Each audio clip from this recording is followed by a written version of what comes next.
Good morning, my dear friends. Today we are debating the topic of COVID 19, if it is a man made virus from China or not, and how China's negligence have affected the international business trade at large. Well, to set the stage, I'd like to ask a few questions to think about. Coronavirus originated from the city of Wuhan in the Hubei province of China, as we know, and it has reached every nook and corner of the world by today. However, the virus did not reach China's capital of Beijing and China's economic capital of Shanghai, located in close proximity to Wuhan in itself. Secondly, the virus has ruined many economies around the world. Many countries have closed their borders for international travel. Businesses have closed down. Thousands have lost their lives. Millions have now got this disease. Countless people have been locked in their homes, and many countries have placed their citizens in lockdown. However, Beijing is the city where all the Chinese leaders live, including their military leaders. There was no lockdown in Beijing. Why is that? These points leave one to speculate that the coronavirus is a biochemical weapon of China, which China used to carry out destruction in the world in order to gain economic supremacy. Only the Chinese share market indicated a positive trend over the last 2-3 months when the global economy was at a standstill.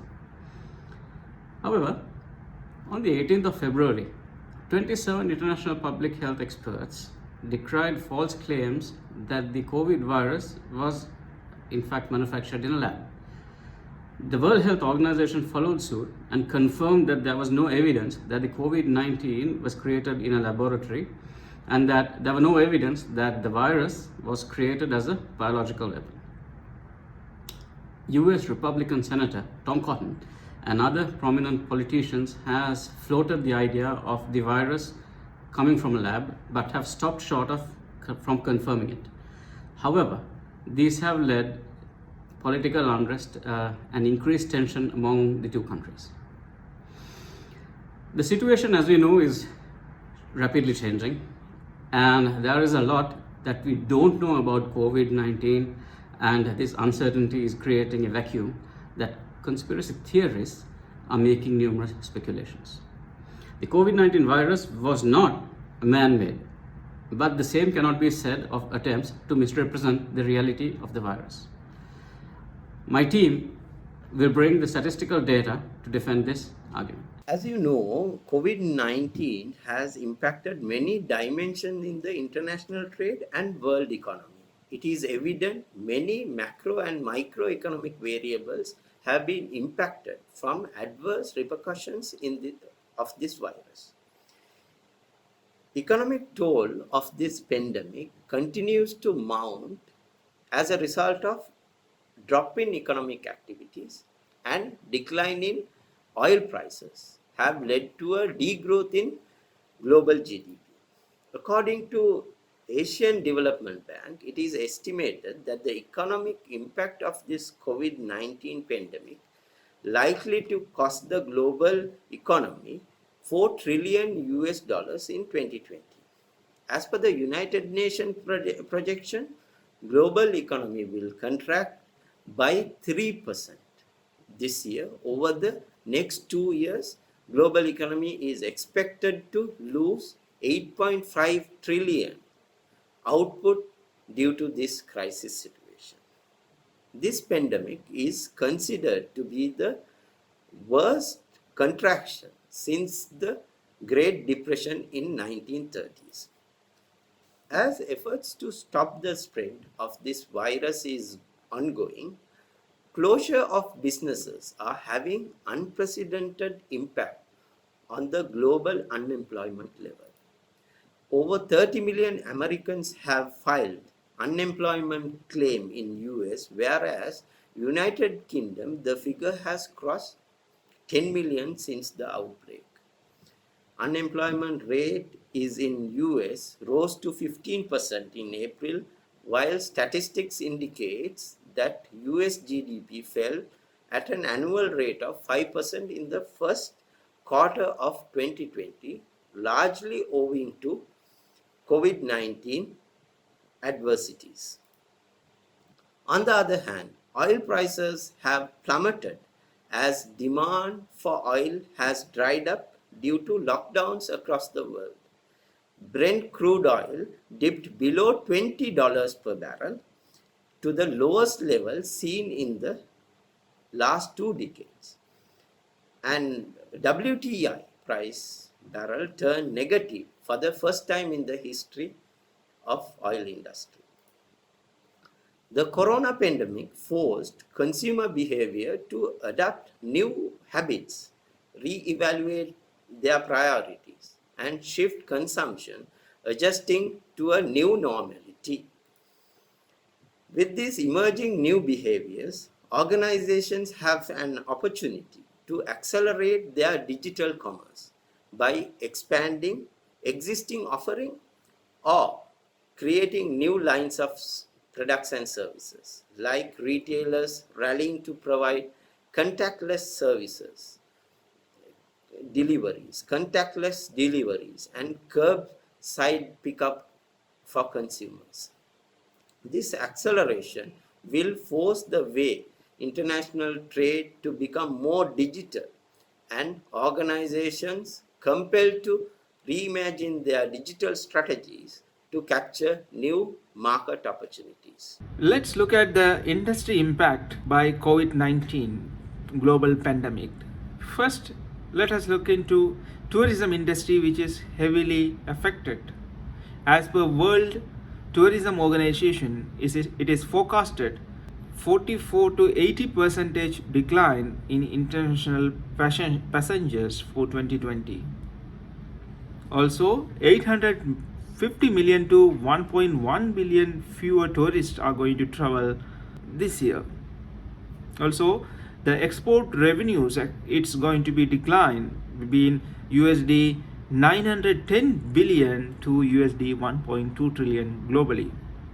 And also, the impact to the tourism workers is going to be at risk, and it's estimated around 100 million to 120 million people are going to be at risk. Their job is at risk. So it's a thing we have to look into in terms of tourism industry. Let us move into the supply chain disruptions, how the pandemic has caused disruption to the global supply chain management. It is estimated, as per World Trade Organization forecast, it is estimated 13 to 32% merchandise export is going to be declined during the 2020. The factors which have caused the heavy disruptions, such as the manufacturing facilities are closed in China, and also a lot of countries has implemented travel restrictions and closed their borders and seaports. And also the increasing levels of public health requirements, where governments are introducing various measures. Also additional security levels in terms of for flights as well as ships in order to clear the goods, the cargoes. So there is additional delays caused by the additional security measures they have implemented. And also the reduced outbound capacity from China, which has directly contributed to the increase in the prices of the items, which indirectly impacted the demand for those items and decline in demand for those items. And also the labor shortages due to these health conditions in the global pandemic. There is a less productivity, and also the transportation industry also got affected. Now let us move into the domestic market, how this pandemic has resulted in the domestic market. So it is estimated around USD 2.1 trillion loss to the global retail industry. The revenue loss is estimated. And also in Europe, it is estimated around 40% decline in visits to the retailer.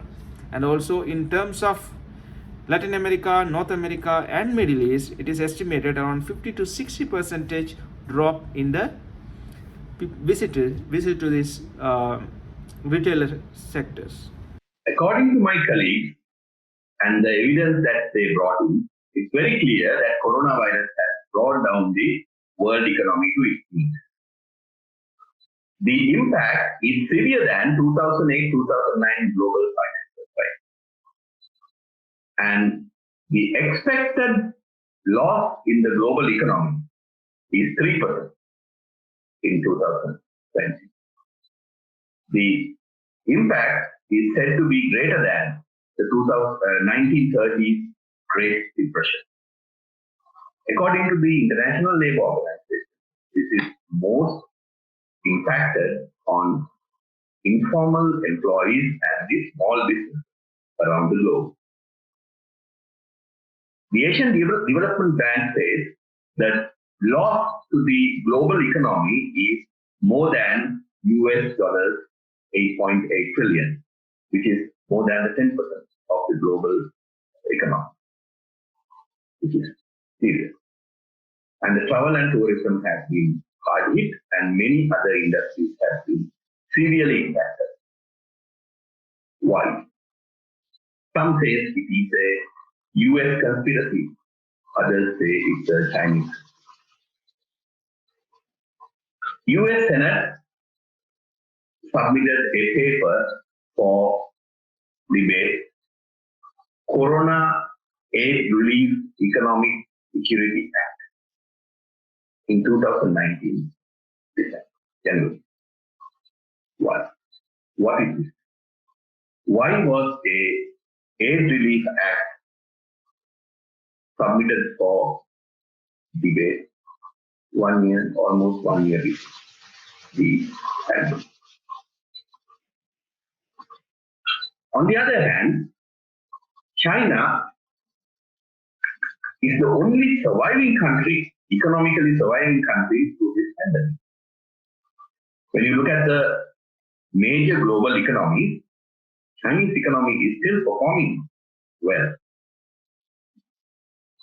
And Chinese successfully contained the virus, even it didn't spread to Beijing. So looking at all these evidence and various conspiracies, one could say either it's the US biological weapon or a Chinese plan to dominate the world.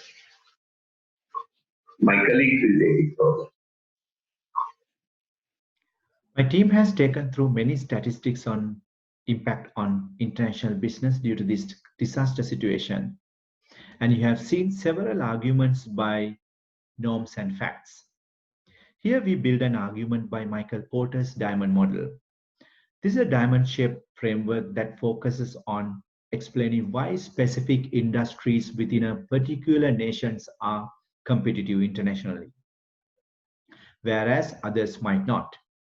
From the Porter's model, we have mapped impediments to achieving competitive advantages across the international organizations due to the pandemic situation.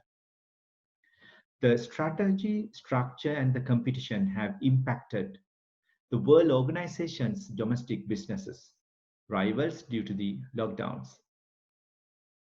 This holds companies to develop unique and sustainable strengths and capabilities to rise in the domestic market and reach to the international businesses. The factor conditions impacted due to the pandemics. Specialized knowledge creation stuck and decreased the attraction of external intellectuals due to the massive number of deaths in every country and the lockdown. Demand conditions are impacted by the lack of sophisticated demand conditions from the local customers and pull back companies from growth, innovation, and quality improvements. There's a need to bring the emerging market. However, it is not an easy task to achieve at this moment. Related and supporting industries were impacted by the lack of global presence and reduce the growth of innovation due to the lack of efficient and quality inputs and timely feedback. It is essential to have related and supporting industries that assist domestic companies in becoming globally competitive. As an example, Silicon Valley, where all tech giants and tech startups are clustered to share ideas and stimulate the innovation.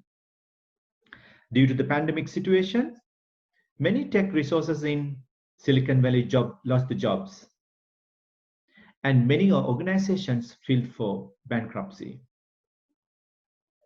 In addition to those four components, the governments in globe struggling to control the spread of COVID cases.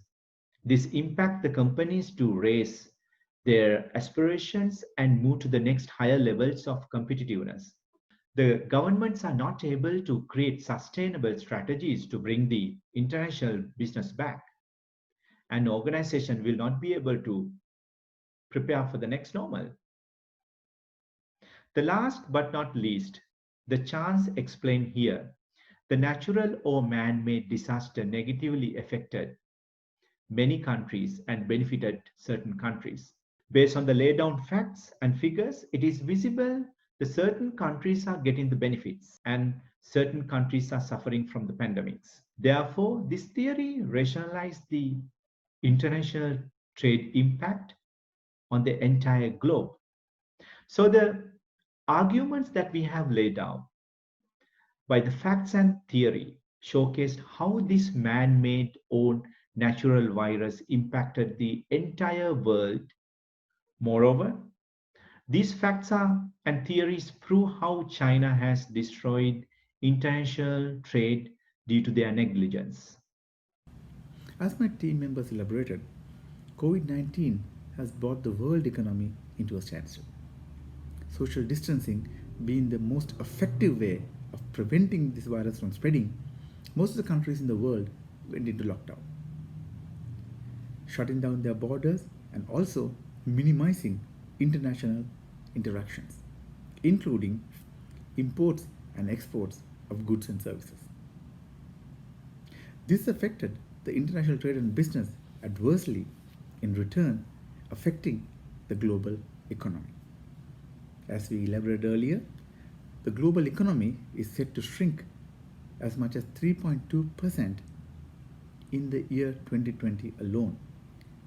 That's a $4 trillion trade deficit, while the world economy is set to lose up to $8.5 trillion in the next 2 years. With rising unemployment rate and also drop in commodity price due to lack of demand, the world's economies are facing widening trade gaps, while they have to incur heavy expenses on medication and welfare for the COVID-19 affected people. The world's biggest economy, the United States, also felt the ripples of this economic downturn. In the past few weeks, as much as 30 million Americans has filed for unemployment benefits. This shows what kind of an effect the COVID-19 virus has done to the world economy today. At the same time, COVID-19 has caused the world to rethink its financial, fiscal, and economic strategy once again. More and more countries looking at the ways and means of being self-sustained. The consumers have come up with novel ways of looking at their purchases. Since the lockdown began in most of the countries, most of the households started making their own resources. As an example, in Sri Lanka, most of the households started growing basic commodities in their households.